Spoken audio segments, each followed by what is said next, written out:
Hello, and thank you for watching. For the most part, historians, scientists, and experts connect dots that aren't there and fill in the blanks with assuring and convenient answers whenever necessary. There are literally dozens, if not hundreds, of examples across the planet which have been cast from stone that nobody can reasonably explain. For example, the Great Pyramid. The mysteries of the Great Pyramid are many. There's far too many to count, and I encourage you all to do your own homework and see what you can find for yourself. And there is the legend of the Holy Grail. What exactly was it? Is it a person, a cup, or a vessel, a stone, something else, something altogether different? Where did it go, and who was the last to see it? And what about the lost island of Atlantis? Is this ancient story true? And if so, where was the island, and where could we possibly find it today if we went looking for it? But what if all three of these are connected? Would it be too much of a coincidence to ignore?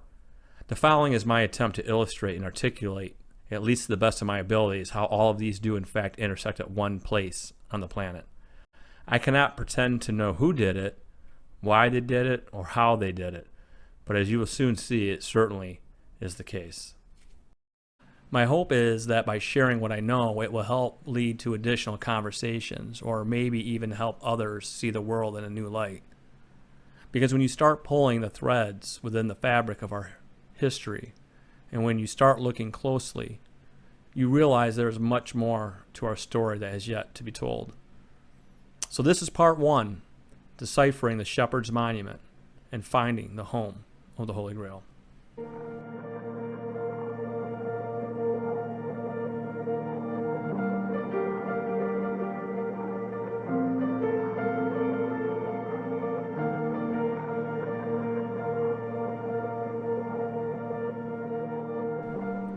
What is the Shepherd's Monument, and why does it matter?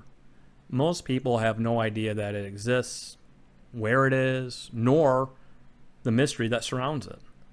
But for whatever reason, it is the key that will lead us to the quote-unquote Holy Grail.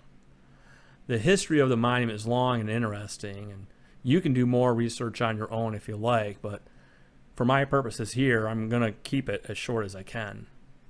See, the monument was originally constructed in 1756, and it is located on the grounds of Shugborough Hall in Staffordshire, England.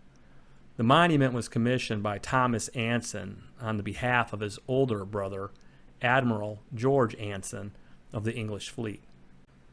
And it should be noted here, because it's relevant, that Admiral George Anson is one of a handful of explorers that have sailed across the entire globe, doing so for Great Britain.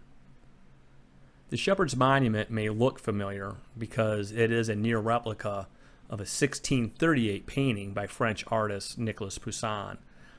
His masterpiece gets its name, Et in Arcadia Ego, from the inscription which can be seen on the tomb that the shepherds are pointing at.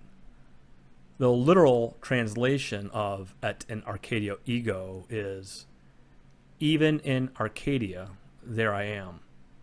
And this is why the painting is also known simply as the Arcadian Shepherds.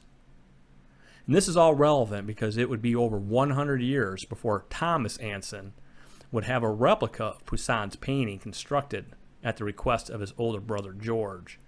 The monument took several years to complete and was ultimately finished in 1756, a full 122 years after Poussin's original painting. The monument itself would come to be known simply as the Shepherd's Monument because of its uncanny resemblance to Poussin's painting, but an exact replica it is not, nor was it meant to be.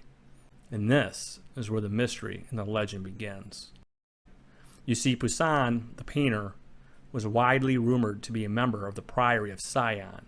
You see, a priory is just a group of men and or women committed and bound by a particular set of vows. And Sion is another word which is used synonymously for God. The Priory of Sion, therefore, was said to be the guardians of the Jesus bloodline.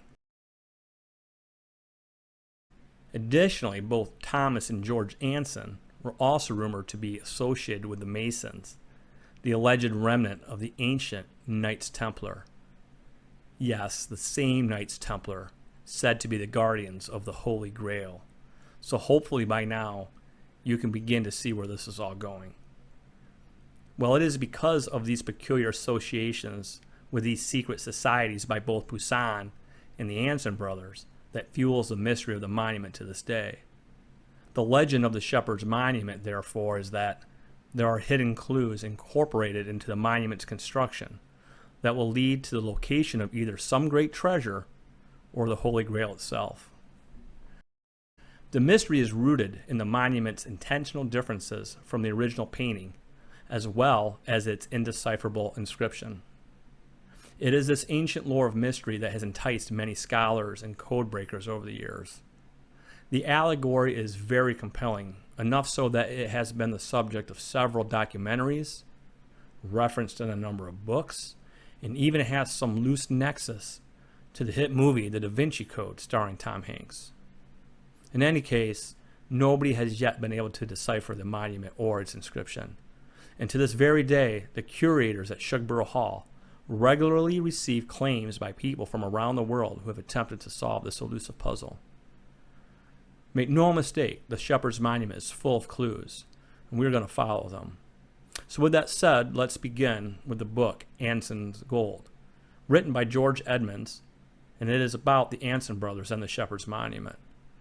The main theme of this book is that the older brother, George, had direct knowledge of some treasure buried on a remote island somewhere.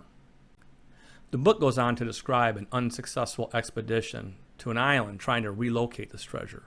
Unfortunately, the expedition ultimately did not uncover anything. With that said, let's just assume we are indeed looking for an island, and that the Shepherd's Monument is giving us clues to this mystery island's location. But where? Well, one of the most puzzling aspects of the monument from the painting is the inscription carved into the monument's base. This inscription was added and was not part of Poussin's original painting. There are 8 engraved initials which are bookend by the offset letters D and M. And it has long been suspected that the D and M stand for degrees and minutes to the location of the Holy Grail, either the latitude or longitude, and this is correct. The fact the letters D and M are set below the other letters in the inscription is a clue in and of itself. This has a meaning, which is to look below the surface, to look harder, to look closer, to look beyond what you see in the monument. And if you do, if you can, then the degrees and minutes for the location of what has been hidden will be revealed. That is, only if you can see. Which leads us to another major difference in the monument from the painting. The monument is backwards or reversed from the painting. It is flip-flopped. And this is necessary so that the monument can accurately provide the degrees and minutes, or the DM, to the location of the Holy Grail. Look closely. It is in the hands. The hands are noticeably situated differently in the monument from the painting, and this difference was done by design. Not only that, but the lower hand has its thumb specifically on the letter R, and there is a piece of the broken index finger, the pointer finger, on the letter N.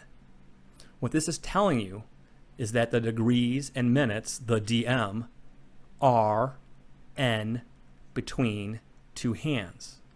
So we are looking for an island located in between two hands. Okay, great. But where would you find such a possibility? Luckily, the Shepherd's Monument will show us. To do so, we will need to make 4 lines. The first line will run across the bottom of all the letters making up the inscription, Et in Arcadia. The second line will run exactly vertical along the edge of the letter N to give us a cross section for our first point. The third line will start at the bottom of the letter R, where the thumb is placed, and it will go up from the first line, or the baseline that we drew, to the other intentional blemish left on the monument.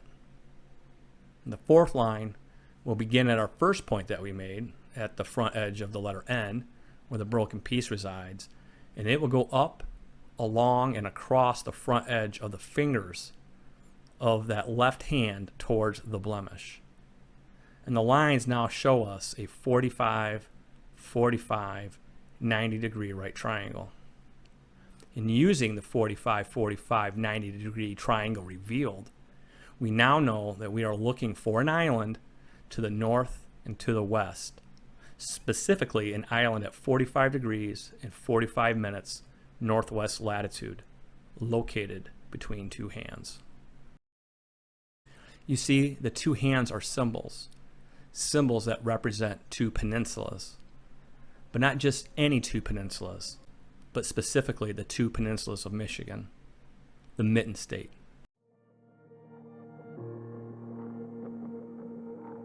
And the island between them is the island we are looking for. It is Mackinac Island, located approximately 45 degrees and 45 minutes northwest latitude. And this is where the fun begins.